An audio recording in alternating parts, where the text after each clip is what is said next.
नमस्कार. 9:30च्या बातमीपत्रात मी विश्राम वैद्य आपलं स्वागत करतो. सुरुवातीला एक नजर ठळक बातम्यांवर.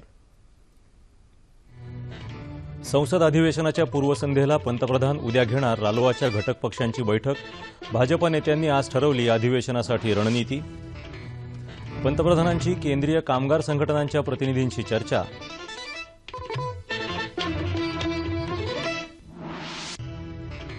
शेतकऱ्यांच्या सहाय्यासाठी दीर्घकालीन उपाययोजना राबवणार मुख्यमंत्री.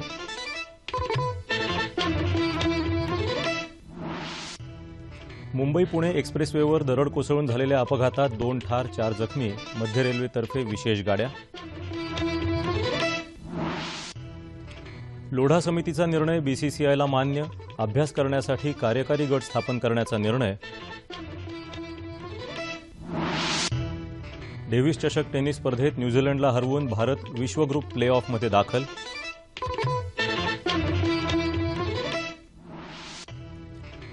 दुसऱ्या टी20 क्रिकेट सामन्यात झिम्बाब्वेकडून भारताचा 10 धावांनी पराभव.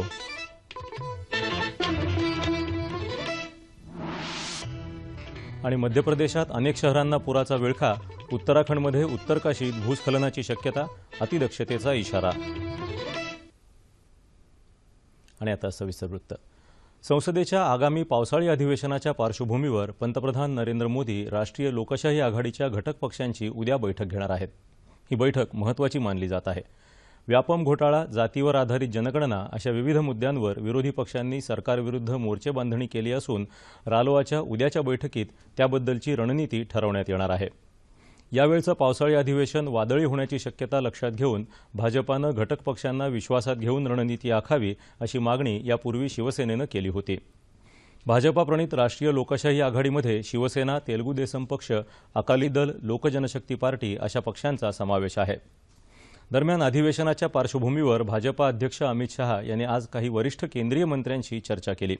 तसंच ललित मोदींना मदत केल्याच्या आरोपांवरून वादाच्या भोवऱ्यात अडकलेल्या राजस्थानच्या मुख्यमंत्री वसुंधरा राजे यांनीही शहा यांची भेट घेतली.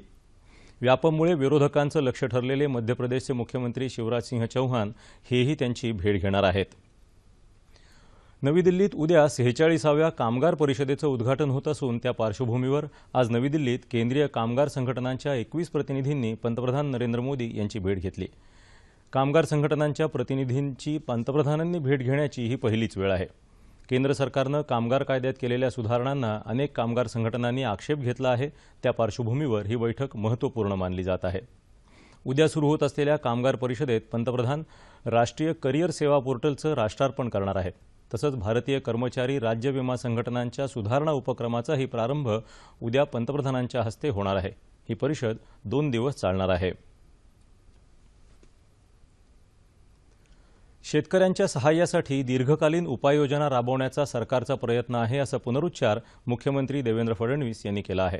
ते आज अमरावती इथं कार्यकारी पत्रकार संघटनेनं आयोजित केलेल्या कार्यक्रमात बोलत होते. मराठवाडा आणि विदर्भात गेल्या 3 वर्षांपासून टंचाईग्रस्त परिस्थितीशी सामना करणाऱ्या शेतकऱ्यांवर सकारात्मक परिणाम घडून यावेत या दृष्टीनं कृषी क्षेत्रात दीर्घकालीन उपाययोजना करण्याची गरज असल्याचं त्यांनी सांगितलं. अमरावती श्रमिक पत्रकार भवनाचं लोकार्पणही आज मुख्यमंत्र्यांच्या हस्ते झालं. लोकशाहीच्या 4ही स्तंभांवर आज विश्वासार्हतेचं प्रश्नचिन्ह उभं असताना पत्रकारांनी शासन आणि जनता यांच्यातला सेतू होऊन लोकशाही समृद्ध करावी असं त्यांनी यावेळी सांगितलं. पत्रमहर्षी बाळासाहेब मराठे जन्मशताब्दीनिमित्त मराठी पत्रकारितेवर आधारित बिंब प्रतिबिंब या संदर्भ ग्रंथाचं प्रकाशनही मुख्यमंत्र्यांच्या हस्ते यावेळी झालं. प्रेस क्लब ऑफ अमरावतीतर्फे उभारण्यात येणाऱ्या पत्रकार भवनाचं भूमिपूजनही आज मुख्यमंत्र्यांच्या हस्ते झालं.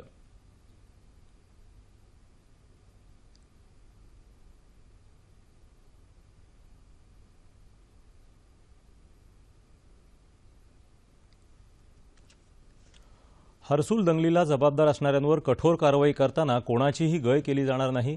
गावातील जनजीवन पूर्वपदावर येण्यासाठी पोलीस प्रशासनाला सहकार्य करावं असं आवाहन गृहराज्यमंत्री राम शिंदे यांनी केलं.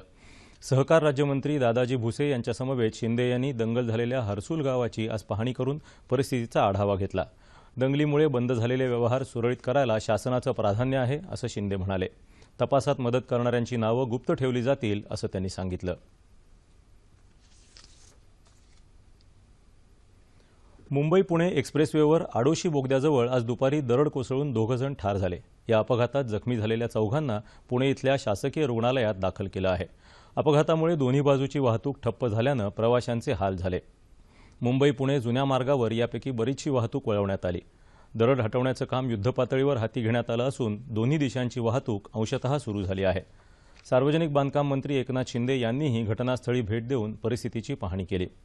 प्रवाशांच्या सोयीसाठी मध्य रेल्वेनं आज रात्री मुंबई आणि पुण्याहून विशेष गाड्या सोडल्या।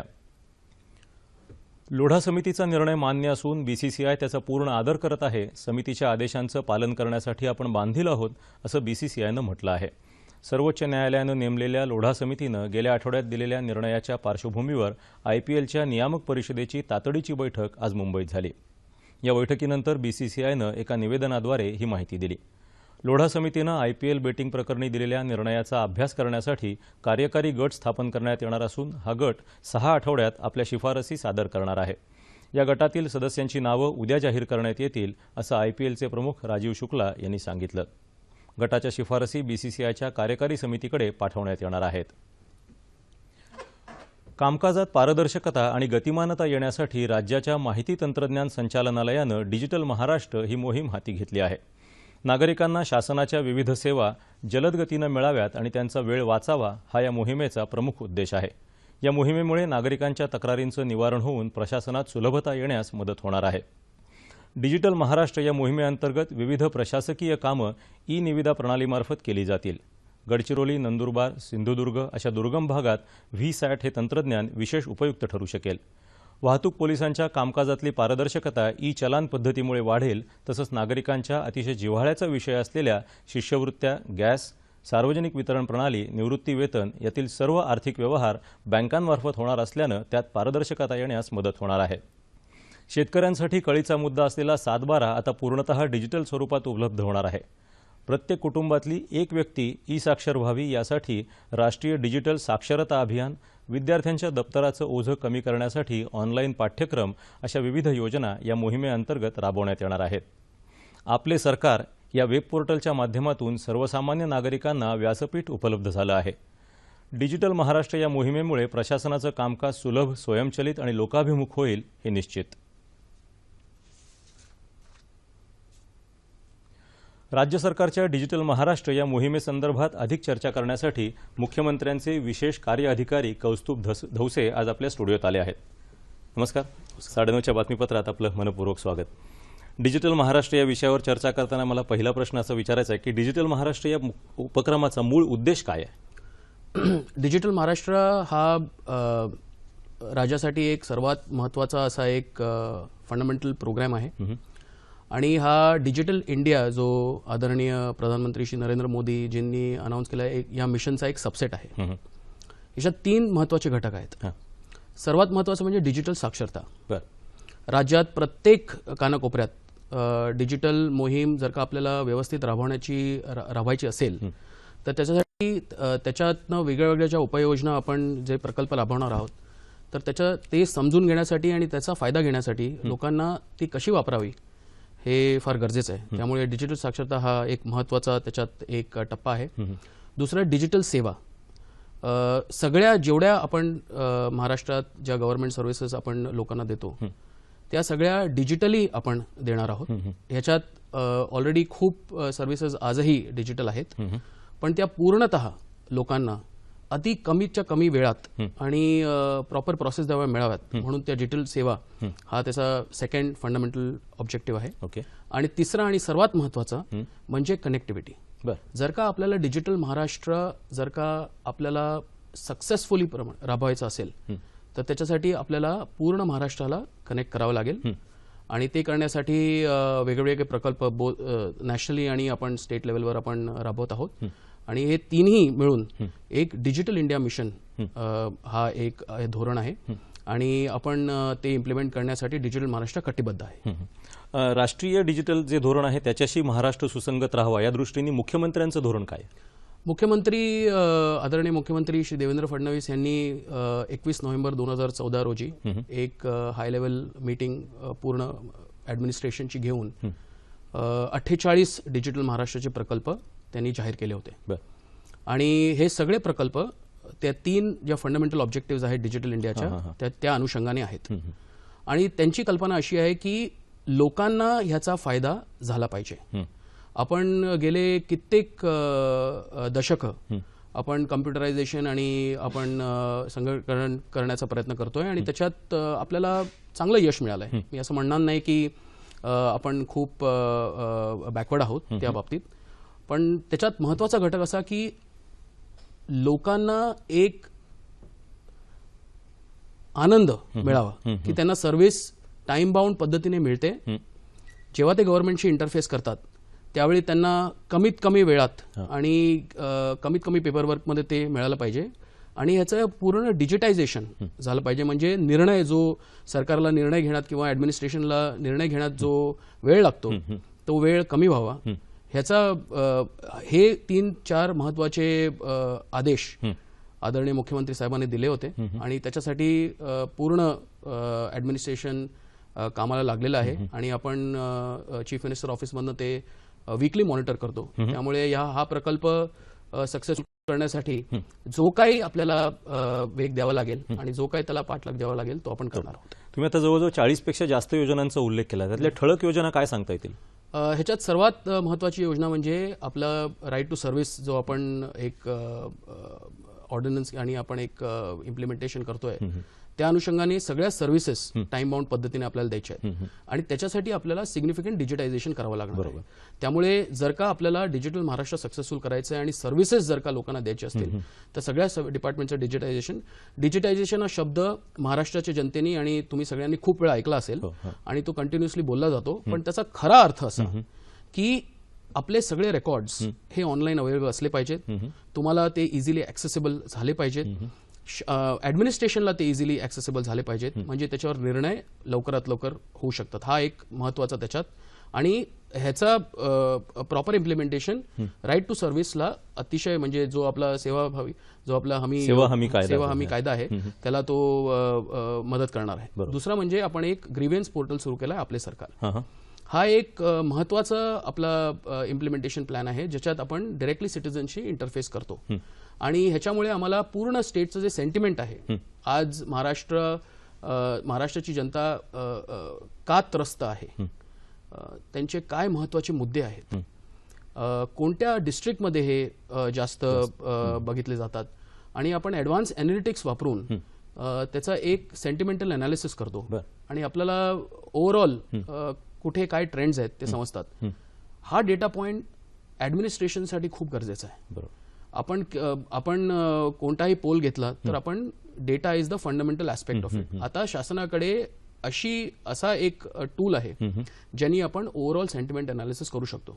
त्यामुळे कुठेही काही जर का पसरत असेल किंवा काही लोक म्हणत असतील, आपल्याला एक्झॅक्टली माहिती आहे की कुठे काय चाललंय आणि त्याच्यासाठी आपल्याला नुसतं माहिती असून फायदा नाही. त्याच्यासाठी काय काय चेंजेस आपल्याला करावे लागतील, कोणत्या कोणत्या डिपार्टमेंट्सना आपल्याला जास्त सुसज्ज करण्याची गरज आहे, ग्रासरूट लेवलवर काय इम्प्लिमेंटेशन आहे. कारण मोस्ट इश्यूज अर्बन महाराष्ट्रामध्ये आपण शहरी भागात आपण इश्यूज बघतो, पण लोक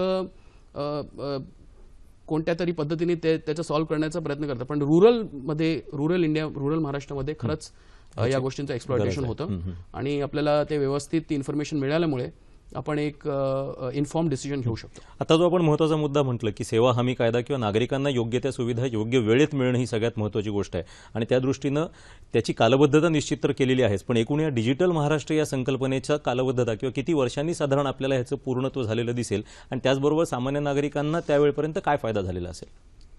डिजिटल महाराष्ट्र हा एक medium to long term sustainable programme आहे. ह्याच्यामुळे एक वेगळा महाराष्ट्र आपण निर्माण करण्याचा प्रयत्न करतोय. ह्याचा सर्वात मूलभूत पाया असा की सगळे डेटाबेसेस जे आहेत, वेगवेगळ्या डिपार्टमेंटचे जे डेटाबेसेस असतात, म्हणजे ट्रान्सपोर्टचा म्हणा किंवा पब्लिक डिस्ट्रीब्युशनचं म्हणा किंवा लॉ अँड ऑर्डरचं म्हणा, हे डेटाबेसेस एकमेकांशी बोलत नाहीत आणि ते न बोलल्यामुळे आपण कोणत्याही इन्फॉर्म्ड आणि इव्हॉल्व्ड डिसिजन मेकिंग आपण करू शकत नाही. त्यामुळे प्रत्येक वेळी आपले जो ऍडमिनिस्ट्रेशन आहे ते स्ट्रगल की जर का तुम्हाला कोणत्याही प्रकारचा जर का निर्णय घ्यायचा असेल तर त्यांना एक होलिस्टिक व्ह्यू मिळत नाही. सर्वात महत्वाचा जर का आपण काही डिलिव्हर करू शकू या महाराष्ट्रासाठी तर एक होलिस्टिक व्ह्यू की पूर्ण ॲडमिनिस्ट्रेशनला मिळू शकेल हां. आणि त्याचा पूर्ण त्याची आयडेंटिटी, कोणत्याही सिटीजनची आयडेंटिटी अक्रॉस ऑल डिपार्टमेंट्स आपल्याला सिमलेसली बघता येईल. हा एक सर्वात मोठा डिलिव्हरेबल या डिजिटल महाराष्ट्राचा होणार आहे आणि इट इज डुएबल. आपण त्या अनुषंगाने भयंकर आपण भरपूर प्रयत्न करतोय आणि आपण आपले वेगळे वेगळे प्रकल्प जे आपण राबवतोय ते सगळे प्रकल्प they will all combine into giving that म्हणजे माहिती नसल्यामुळे होणारा दिरंगाईचा भाग आहे तो आता निर्णय घेताना कमी होऊ शकेल, हा एक भाग झाला. काही वेळा ह्याच्यामध्ये थोडीशी जी भीती वाटते की तंत्रज्ञान आलं की त्याच्यामध्ये तंत्रज्ञानातला बिघाड आणि याच्यामुळे होणारे जे काही काय म्हणतात प्रश्न किंवा जे काही घडू शकतात घटना त्या बाबतीत. आणि त्याचबरोबर एक अलीकडे जो त्रासदायक म्हणजे लोकांच्या दृष्टीने भाग आहे तो म्हणजे सायबर क्राईम. बरोबर. तर या दोन्हीवर उपाययोजना केली आहे का याकडे पाऊल टाकताना? हे अतिशय दिस इज अ राईट क्वेश्चन. हा खूप महत्वाचा विषय पण आहे. आपली व्हल्नरेबिलिटी वाढणार आहे जेवढं आपण डिजिटायझेशनकडे जाणार आहोत. पण जसं आपण एक नवीन प्रकल्प लाभवतोय तर त्याच्यासाठी जे आपल्याला टूल्स डेव्हलप करावे लागतील त्याप्रमाणे असतील.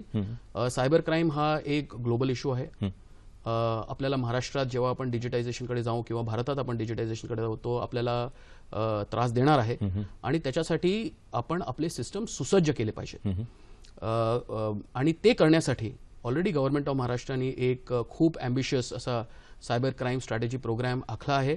Mumbai police is leading that programme आणि ऑलरेडी आपण इम्प्लिमेंटेशनच्या स्टेजमध्ये आहोत.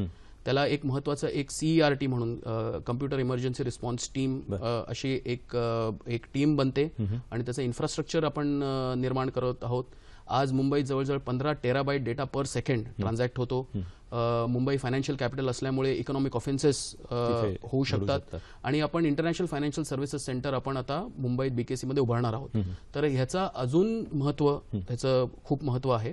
त्यामुळे हे सगळं करण्यासाठी जे ग्लोबल टूल्स आहेत आणि इंडिजिनियस टूल्स आपल्याला निर्माण करावे लागतील. कारण सायबर क्राईमच्या बाबतीत असं आमचा अनुभव आहे की ओव्हरऑल ग्लोबली कोणी जास्त इन्फॉर्मेशन शेअर करत नाही. कारण ते त्यांचे प्रोप्रायटरी प्रोटोकॉल्स असतात, ते त्यांचे स्वतः त्यांचे स्नूपिंग प्रोटोकॉल्स असतात, तर ते शेअर करत नाही. त्यामुळे आपण आपल्या इंडिजिनियसली आपल्याकडे भरपूर नॉलेज बेस आहे. आपल्याकडे अतिशय हुशार आणि कुशल इंजिनियर्स आहेत. नक्कीच. आणि मेहनती लोक आहेत आपले सगळे आणि ते आपण डेव्हलप करू. आणि महाराष्ट्र जनतेला आपण आश्वासन देतो की डिजिटायझेशन बरोबर त्याचं सेफगार्ड्स आणि सिक्युरिटी तिन्ही गोष्टींवर आपलं. एक शेवटचा प्रश्न थोडक्यात उत्तर द्या की ह्या सगळ्यासाठी आर्थिक तरतूद खूप महत्वाची आहे, कारण हे तंत्रज्ञान आणणं आणि त्याच्यासाठी हार्डवेअर आणणं मुख्यत्वे. तर या सगळ्यासाठी पुरेशी तरतूद केली आहे का? हा एक नॅशनल मिशन आहे आणि ह्याला एक नॅशनलिस्टिक प्राईड असोसिएटेड आहे आणि स्वतः ऑनरेबल प्राईम मिनिस्टर आणि honourable chief minister Devendra Fadnavis ji हे ड्राईव्ह करतायत. त्यामुळे बोथ स्टेट आणि सेंट्रली बजेटेड आहे. स्टेटमध्ये ऑलरेडी ऑनरेबल फायनान्स मिनिस्टरनी जेव्हा त्यांनी बजेट सेशन सुधीर भाऊंनी अनाऊन्स केलं तेव्हा त्यांनी तरतूद त्याच्यात प्रत्येक डिपार्टमेंटला 6% बाजू ठेवायला सांगितलेले आहे. याच्या व्यतिरिक्त आपल्याकडे नॅशनल फंड्स आहेत आणि इन्फ्रास्ट्रक्चर आणि सपोर्ट ओव्हरऑल नॅशनली असल्यामुळे फंड्सचा कोणताही प्रकारचा त्रास ह्याच्यात होणार नाही. फक्त कन्व्हिक्शन आणि इम्प्लिमेंटेशन या दोन गोष्टीवर फोकस करणं गरजेचं आहे. महाराष्ट्रात 18 ते 25 वयोगटाचे जवळजवळ 65% जनसंख्या आहे आणि हा एंटायर पॉप्युलेशन अतिशय रेस्टलेस आहे. आमचं असं विजन आहे स्टेटचं की जेव्हा हे गव्हर्नमेंटशी इंटरफेस करतील तेव्हा त्यांना एक अविस्मरणीय अनुभव आपण देऊ शकू आणि त्यांना आपल्या स्टेटबद्दल आणि भारताबद्दल अभिमान वाटावा की आमच्या देशात आणि आमच्या राज्यात पण सर्व्हिसेस ग्लोबल स्टँडर्ड इनफॅक्ट त्याच्याहून जास्त बेटर गव्हर्नमेंट देऊ शकतं. आणि हे आमचं ओव्हरऑल विजन आहे आणि ते इम्प्लिमेंटेशन करण्यासाठी आम्ही कटिबद्ध आहोत. नक्कीच एक खरोखर स्वप्न असेल की शासकीय कार्यालयात गेल्यानंतर आपल्याला चांगली सेवा आणि वेळेत मिळेल आणि ते स्वप्न या माध्यमातून, या तंत्रज्ञानाच्या माध्यमातून नक्कीच साकार होईल, आशा आपण करूया. आपण इथे आलात आणि ही माहिती दिली त्याबद्दल मनापासून धन्यवाद. थँक्यू. वळूया पुढच्या बातम्यांकडे. देशात जलद रस्ते वाहतुकीला चालना मिळावी यासाठी जागतिक दर्जाच्या 10 एक्सप्रेसवेचं बांधकाम लवकरच सुरू केलं जाईल असं केंद्रीय भूपृष्ठ वाहतूक मंत्री नितीन गडकरी यांनी सांगितलं. ते आज नवी दिल्लीत वृत्तसंस्थेशी बोलत होते. मुंबई पुणे एक्सप्रेसवेच्या धर्तीवर नागपूर मुंबई, बंगळुरू चेन्नई, बडोदा मुंबई, कटरा अमृतसर, लुधियाना दिल्ली असे एक्सप्रेसवे बांधले जाणार आहेत. या प्रकल्पामुळे प्रवासाचा वेळ आणि इंधनाची बचत तर होईलच, परंतु देशाची अर्थव्यवस्थाही गतिमान होईल असा विश्वास गडकरी यांनी व्यक्त केला. रस्ते वाहतूक निर्धोक करण्याचा आपला प्रयत्न असल्याचं त्यांनी सांगितलं. येत्या 2 वर्षात अपघातांचं प्रमाण 50% कमी होईल, तसंच किमान 50 लाख नागरिकांना महामार्ग आणि नौवहन क्षेत्रातल्या प्रकल्पांमुळे रोजगार मिळू शकेल, असं गडकरी म्हणाले. नागपूर मुंबई एक्सप्रेसवेमुळे नागपूर आणि औरंगाबाद ही शहरं मुंबईशी अधिक चांगल्या पद्धतीनं जोडली जातील, असा विश्वासही गडकरी यांनी व्यक्त केला. देशात पोलिसांच्या नव्या 17 तुकड्या केंद्रीय सहाय्यानं उभारल्या जाणार आहेत. त्यापैकी 5 बटालियन जम्मू काश्मीरमध्ये अतिरेक्यांचं प्राबल्य असलेल्या भागात तैनात केल्या जातील, तर इतर 12 बटालियन देशातल्या नक्षलग्रस्त राज्यांमध्ये तैनात केल्या जातील. यापैकी 75% पदांवर 27 नक्षलग्रस्त जिल्ह्यांमधल्या तरुणांची भरती केली जाईल, अशी माहिती केंद्रीय गृहमंत्रालयाच्या सूत्रांनी दिली आहे.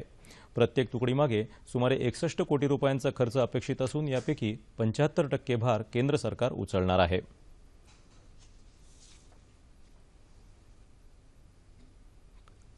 गोवा आणि आसाममधल्या 2 महत्त्वाच्या जलविकास प्रकल्पांचं काम मिळवण्यासाठी अमेरिकन कंपनीनं दिलेल्या लाच प्रकरणाची चौकशी सीबीआयकडे सोपवावी, अशी मागणी संरक्षण मंत्री मनोहर पर्रीकर आणि गोव्याचे मुख्यमंत्री लक्ष्मीकांत पार्सेकर यांनी केली आहे.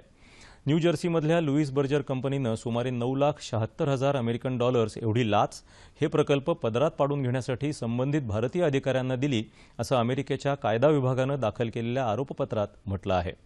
गोव्यामध्ये मुख्यमंत्री दिगंबर कामत यांच्या कार्यकाळात काँग्रेस सरकारमधल्या 2 मंत्र्यांचा या लाच प्रकरणात सहभाग आहे, असा आरोपही पर्रीकरांनी केला, परंतु त्यांनी कुणाचंही नाव घेतलं नाही. राज्यात अनेक ठिकाणी कायदा आणि सुव्यवस्था ढासळली असल्याचा आरोप विधान परिषदेतले विरोधी पक्षनेते धनंजय मुंडे यांनी आज परभणीत केला. जिल्ह्यातल्या सोनपेठ इथं आयोजित पत्रकार परिषदेत ते बोलत होते. जनतेच्या उद्रेकातून पोलीस ठाण्यांवर हल्ले होत असून निरपराध पत्रकारांवरच्या हल्ल्याचं प्रमाणही वाढलं आहे, असंही ते म्हणाले. व्यापारी विठी हाके यांच्या कुटुंबियांचं सांत्वन करून मुंडे यांनी यावेळी इथल्या व्यापाऱ्यांचीही भेट घेतली. हाके यांनी पोलिसांच्या कथित अत्याचाराला कंटाळून आत्महत्या केल्याची चर्चा आहे.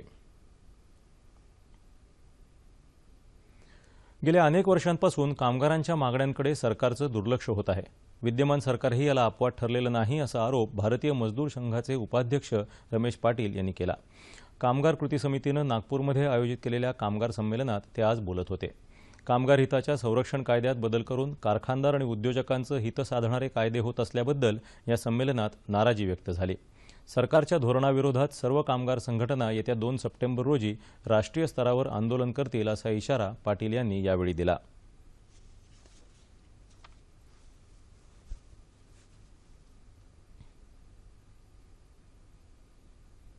यापूर्वी आमचं मागणीपत्र आम्ही सादर केलं आहे. त्या मागणीपत्रावर सरकारनं ताबडतोब बोलणी करावी ही आमची आग्रहाची मागणी आहे आणि त्याकडे लक्ष वेधण्याकरता हा आमचा 2 तारखेचा राष्ट्रव्यापी संप आहे. हा संप अतिशय मोठा संप होणार आहे. यापूर्वी मी तर असं म्हणेन की यापूर्वी असा संप इतका मोठा झाला नाही, इतका मोठा संप हा होणार आहे. कारण आता सध्याच्या वातावरणामध्ये देशातील सगळ्या प्रकारच्या कामगारांमध्ये तीव्र असंतोष आहे आणि तो सरकारच्या या कामगार विरोधी नीतीच्या विरुद्ध आहे. आपण कोणतीही चूक केलेली नसून आपण राजीनामा देणार नाही, असं राष्ट्रवादी काँग्रेसचे मोहोळचे आमदार आणि अण्णाभाऊ साठे आर्थिक विकास महामंडळाचे माजी अध्यक्ष रमेश कदम यांनी म्हटलं आहे.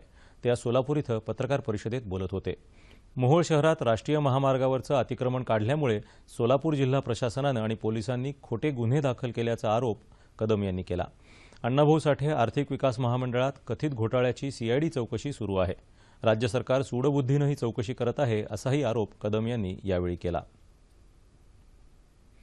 डेव्हिस चषक टेनिस स्पर्धेत आशिया ओशियाना गटात न्यूझीलंडला 3-2 हरवून भारत विश्वग्रुप प्लेऑफमध्ये दाखल झाला आहे. आज झालेल्या रिव्हर्स सिंगलच्या सामन्यात युकी भांबरीनं मायकल व्हिनसला 6-2, 6-2, 6-3 असं हरवलं. तत्पूर्वी आजच्या पहिल्या सामन्यात सोमदेव देववर्मननं मार्क्स डॅनियलला 6-4, 6-4, 6-4 असं हरवलं आणि भारत न्यूझीलंडमध्ये 2-2 अशी बरोबरी साधली गेली. त्यानंतर युकीनंही विजय मिळवत भारताला न्यूझीलंडवर 1 गुणानं आघाडी मिळवून दिली.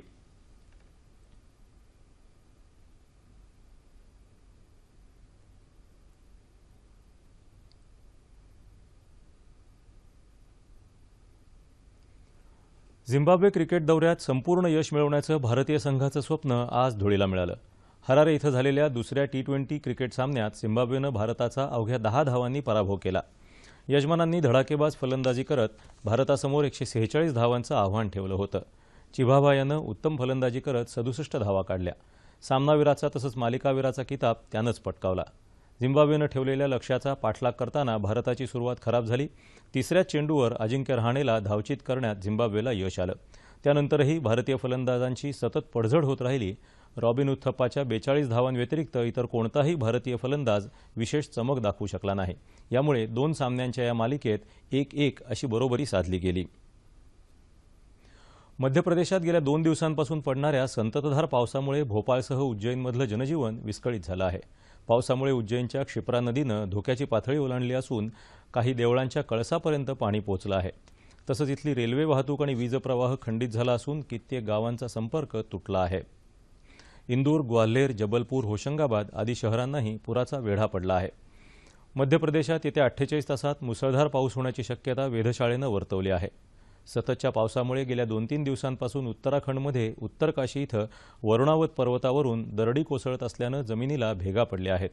या भेगांमध्ये पावसाचं पाणी शिरून भूस्खलन होण्याचा धोका निर्माण झाला आहे. हा धोका लक्षात घेऊन प्रशासनानं काही भागातली वाहतूक तात्पुरती बंद केली असून अतिदक्षतेचा इशारा दिला आहे. चमोली जिल्ह्यात आज सकाळी 4 रिश्टर तीव्रतेचा भूकंपाचा धक्का जाणवला. जम्मू काश्मीरच्या बडगाम जिल्ह्यात ढगफुटीमुळे अचानक आलेल्या पुरात 15 वर्षाचा गुराखी मुलगा वाहून गेला. जम्मू श्रीनगर राष्ट्रीय महामार्ग आज पुन्हा वाहतुकीसाठी खुला झाला. काल रात्री मुसळधार पावसामुळे दरड कोसळल्यानं या मार्गावरची वाहतूक ठप्प झाली होती. येत्या 24 तासात कोकणात बहुतांश ठिकाणी तर मध्य महाराष्ट्र, मराठवाडा आणि विदर्भात काही ठिकाणी पाऊस पडण्याची शक्यता आहे. तापमान अंश सेल्सिअसमध्ये. मुंबई कमाल 32 आणि किमान 26. नागपूर 28 आणि 24. पुणे 29 आणि 22. औरंगाबाद कमाल 30 आणि किमान 25. नाशिक 27 आणि 23. कोल्हापूर 27 आणि 22. रत्नागिरी 31 आणि 26. सोलापूर 34 आणि 24. आणि अमरावती कमाल तापमान 29 आणि किमान 23 अंश सेल्सिअस. शेवटी पुन्हा एकदा ठळक बातम्या. संसद अधिवेशनाच्या पूर्वसंध्येला पंतप्रधान उद्या घेणार रालोआच्या घटक पक्षांची बैठक. भाजप नेत्यांनी आज ठरवली अधिवेशनासाठी रणनीती. पंतप्रधानांची केंद्रीय कामगार संघटनांच्या प्रतिनिधींशी चर्चा.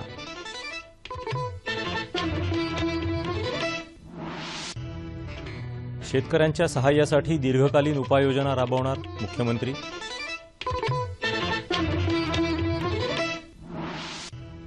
मुंबई पुणे एक्सप्रेसवेवर दरड कोसळून झालेल्या अपघातात 2 ठार 4 जखमी. मध्य रेल्वेतर्फे विशेष गाड्या.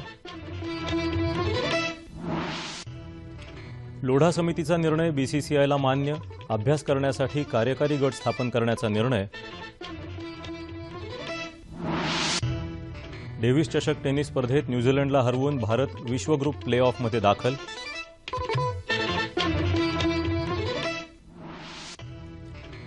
दुसऱ्या T20 क्रिकेट सामन्यात झिम्बाब्वेकडून भारताचा 10 धावांनी पराभव.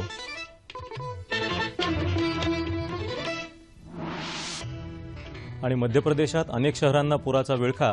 उत्तराखंडमध्ये उत्तर काशीत भूस्खलनाची शक्यता. अतिदक्षतेचा इशारा. याबरोबरच हे बातमीपत्र संपलं. पुन्हा भेटूया उद्या सकाळी 8:30 वाजता आपल्या सह्याद्री वाहिनीवर. नमस्कार.